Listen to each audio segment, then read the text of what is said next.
Conversations with Alden. What is this? Number six? Yeah, I think so. 6 or 7? 6, I think. Maybe. I don't know. I've lost track. Anyway, doesn't matter. And we are going to be talking about Pine Lake. Yes, Pine Lake, Georgia. And your experiences there. So, how about it? Where do we start? How I got there, probably background. Let's see, where was I? Oh, I was in New Orleans, and then I moved up to Georgia for a better job, and drove around and happened to stumble across this pretty little lake communities. So I drove around and saw a place for sale and asked about it. It was affordable, so it was, at that time it was a 2-bedroom for $40,000. Nice. By the time I sold it, it was up to 60,000, and now the houses are going for like 360. That's just nuts. Yeah. I should have probably held my breath and stuck around, but yeah, well, you know. I tried doing it as an absentee landlord with a manager, but I didn't find anyone that I could really trust.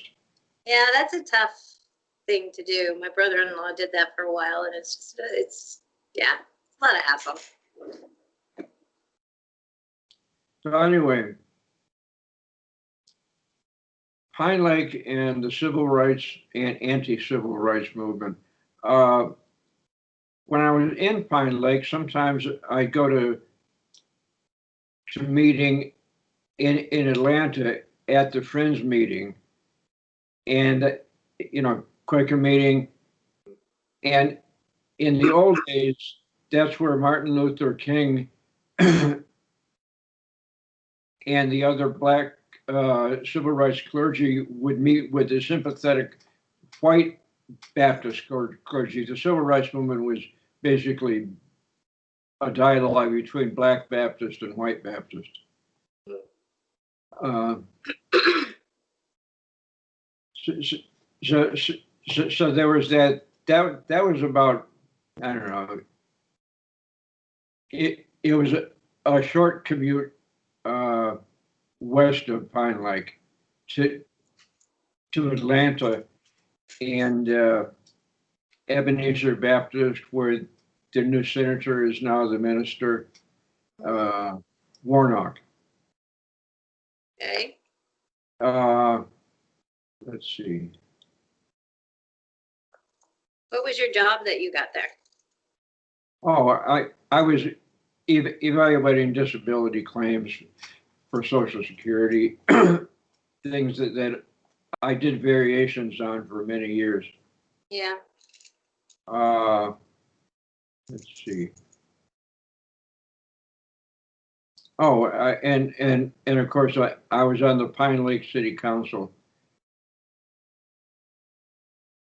I don't know why that strikes me as so funny. Did you see?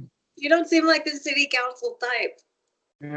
Someplace I don't know where it is. I'll show you, but I got a picture of myself with all suit and tie and looking very respectable along with the other folks.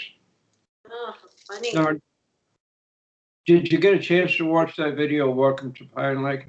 I did not. It's nice. We'll link it in when we publish the video. Yeah. It's a little bit long, but it gives you more of the information about it. Okay.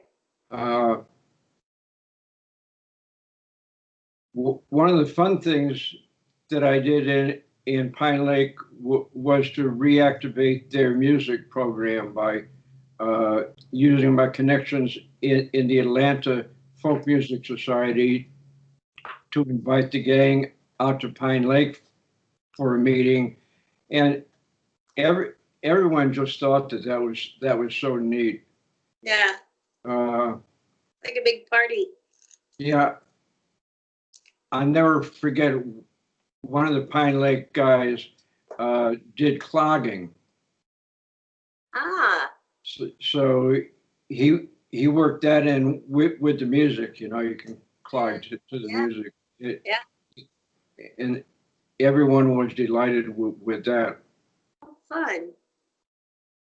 And another thing that I did in Pine Lake, I I was in the peace movement, so I was in a group called for yeah Volunteers for Peace, and that provided a network where I invited, well, probably 8 people here to Pine Lake to help out with a community project. We had Germans, French, Russians, you know, just a real motley group. Yeah. And the 2 Russian guys were ringers. That they were from Komsomol, the communist youth organization, and they were checking it out for uh, for future summer camps from Russia. Oh, okay. Uh, Did anybody know that?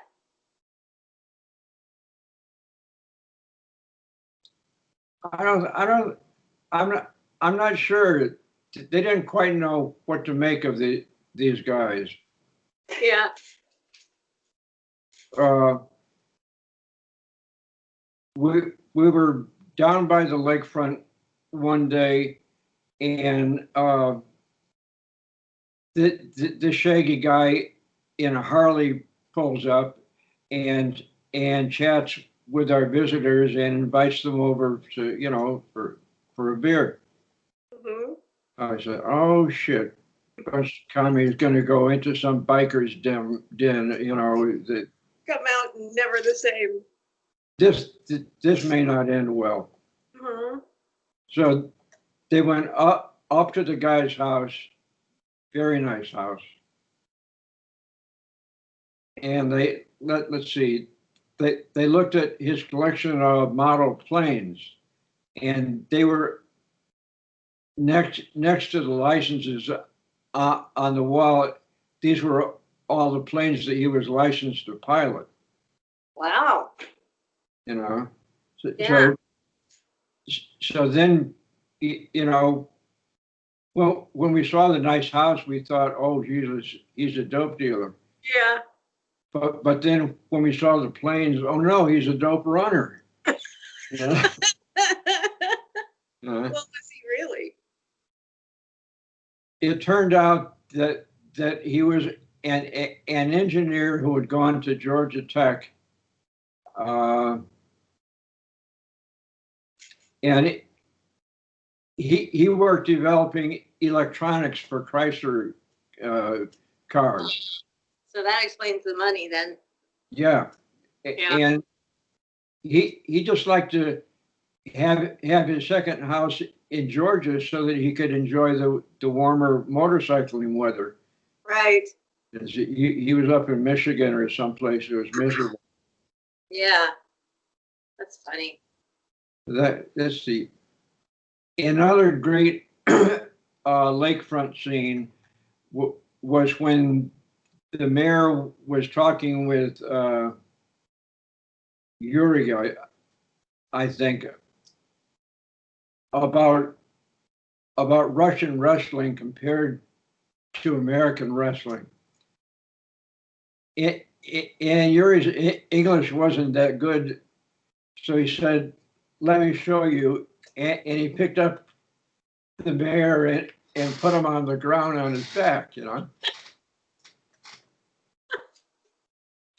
What was their reaction to that? Oh, there was shock and delight. Yeah. The mayor had a son who was going to a military school and play football, and the mayor was thinking about inviting him home next weekend and maybe having a challenge, but My son could beat you up. Yeah, lest that caused an international incident, wiser voices discouraged him. Oh, that's funny. You know, it's funny because when I hear you talk about this stuff, it's like it's so different than what could ever happen now. This sounds kind of Wild West-ish because nobody would really do anything like that now, right? Oh yeah. For fear of getting the police called on them, or yeah, I don't see anything like that happening, except maybe out in rural communities where they don't care. But Yeah. yeah. I had my doubts at first because the South is notorious for not understanding people who aren't like them.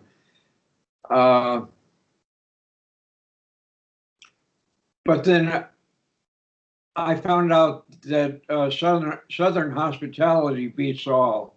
Yeah. When you got a guest, you're going to be nice to them. Doesn't matter. Right. Doesn't matter what your differences are. Yeah, if he's a Yankee or a commie, Right. or there's still, Commies. has some cornbread and iced tea. We'll be good. Yeah. Oh man. So to the, let's see,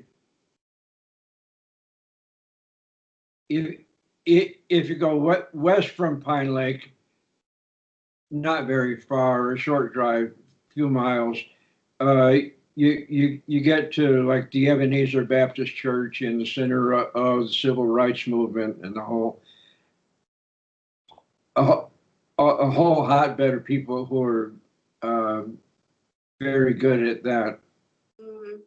And then if you travel to the east, you get Stone Mountain, which is this huge granite monadnock, which I think in 1917 was where the modern Ku Klux Klan emerged. Oh. With the burning crosses and all that kind of thing. I had been corrected on that. I mentioned something about burning the cross, and one of my neighbors corrected me that it is called lighting the cross. They said, "Oh shit, where am I? What have I gotten myself into?" Yeah. Oh yeah. You're like, okay. Yeah. Okay. You say so. Wow. Two of my friends, a young Jewish couple, had the courage to go to the annual big Klan rally at Stone Mountain.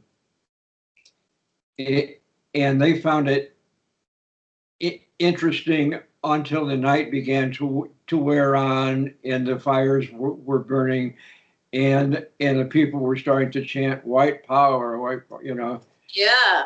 And that was when they thought it would be prudent to excuse themselves. Yeah. So were there were there conflicts since everybody, I mean, the two polarizing viewpoints are so close together? Well, the big issue with Pine Lake was the fact that it was a little white community that had started as a weekend resort back in the 30s.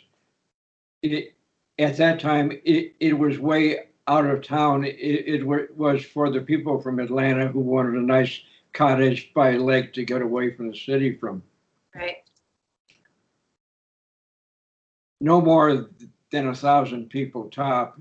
And since they were out by their own, they were self-governed, that they came up with their own mayor and council and such.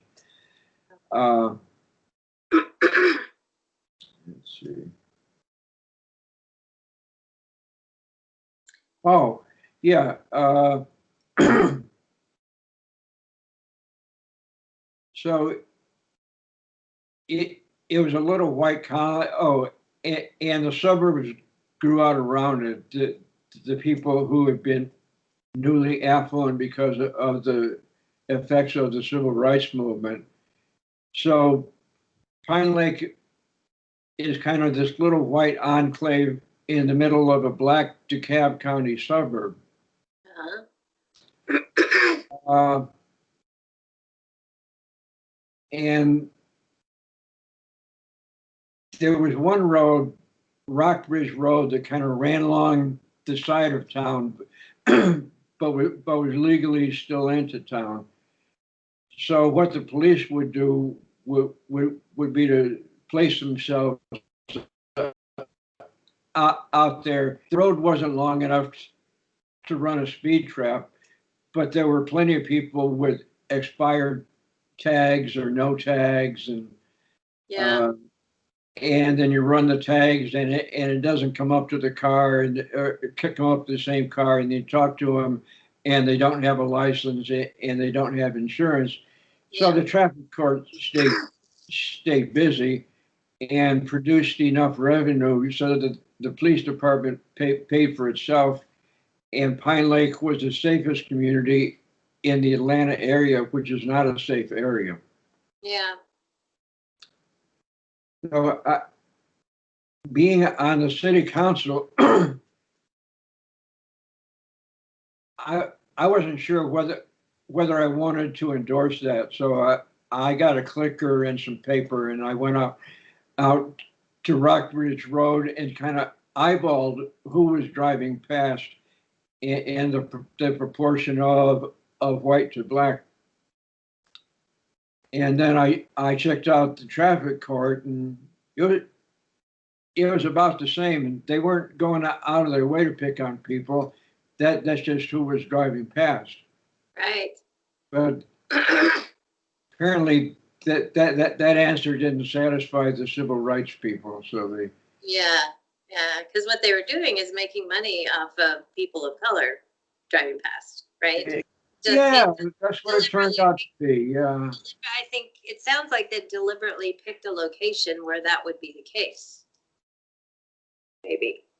Or maybe that was just the way it turned out. Just luck. Yeah, yeah.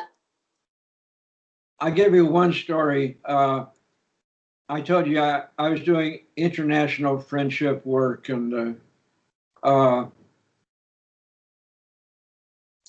one of the visitors that I had was a guy named Ugo, who was from northern Italy, where it begins to blend into Switzerland, I think, and the people are very socially progressive.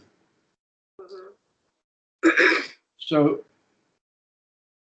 Ugo is scheduled to stay with me for a couple of days, and the time comes, and he shows up riding in this nice white Cadillac driven by a colored woman, young lady. And I said, "Oh, Ugo makes friends very quickly. That's nice." So then he got inside, and I talked to him, and I asked about the details of that, and he said, "Well, she picked out the car, and I'm renting it, and she's going to come back later on and pick me up, and we're going to go out." So I'm envisioning the caddy in a chop shop over in Birmingham by then. Did it happen? Well, she didn't show, and she didn't show, and she didn't show. And finally, somehow, I think her mother called it, or something like that, because her mother knew about the legend of Pine Lake. Black people don't go poking around there. It's not a good place for them. Right. And her daughter was out there poking around. Yeah. Yeah. So,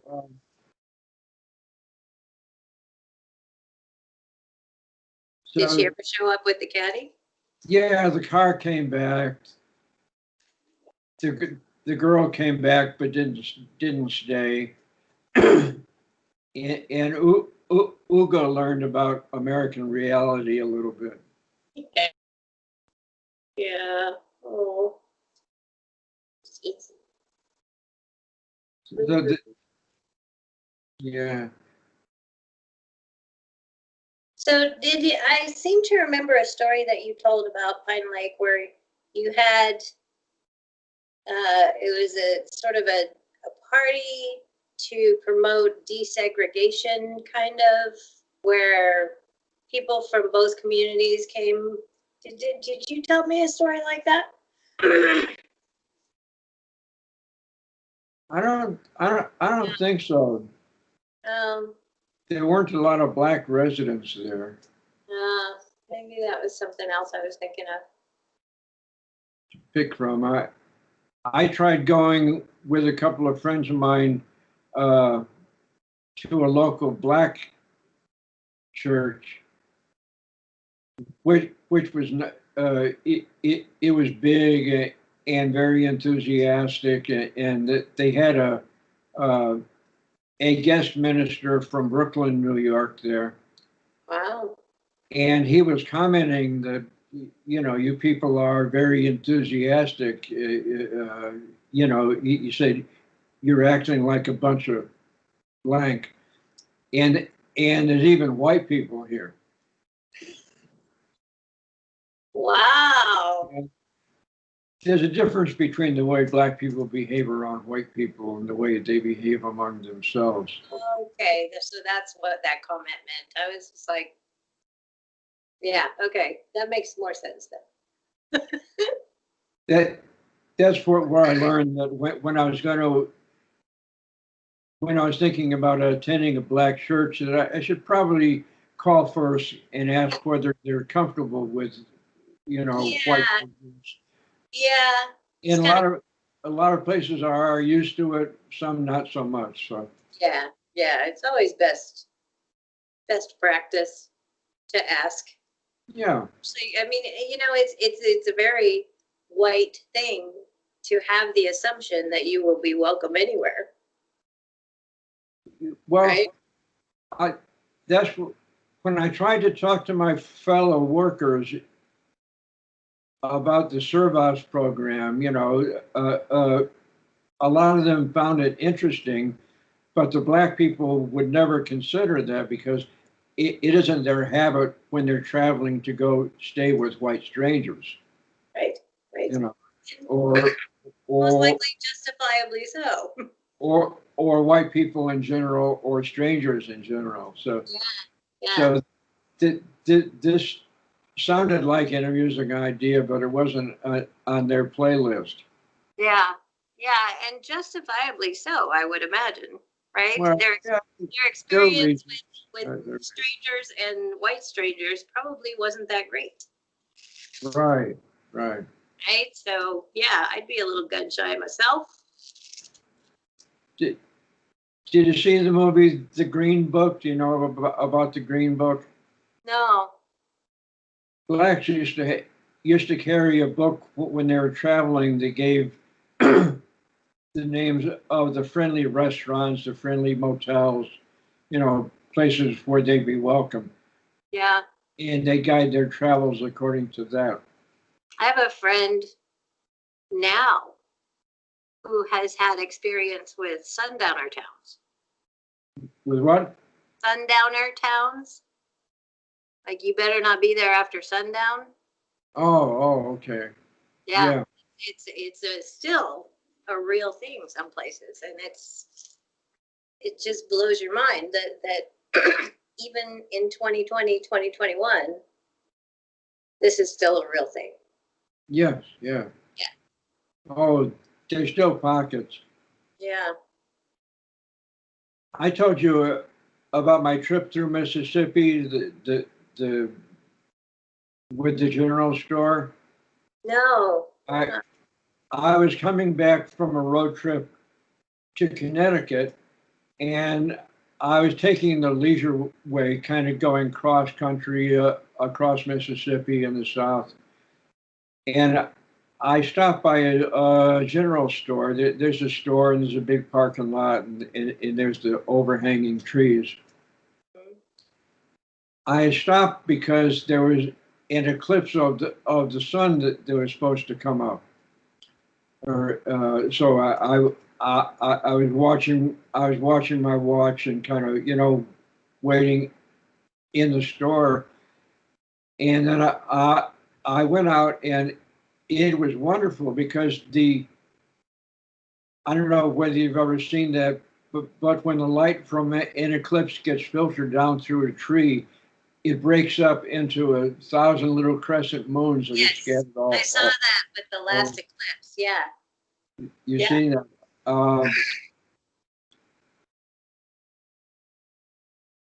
I stuck my head in the store and I said, you guys should come out and check this out. This is very rare and very interesting.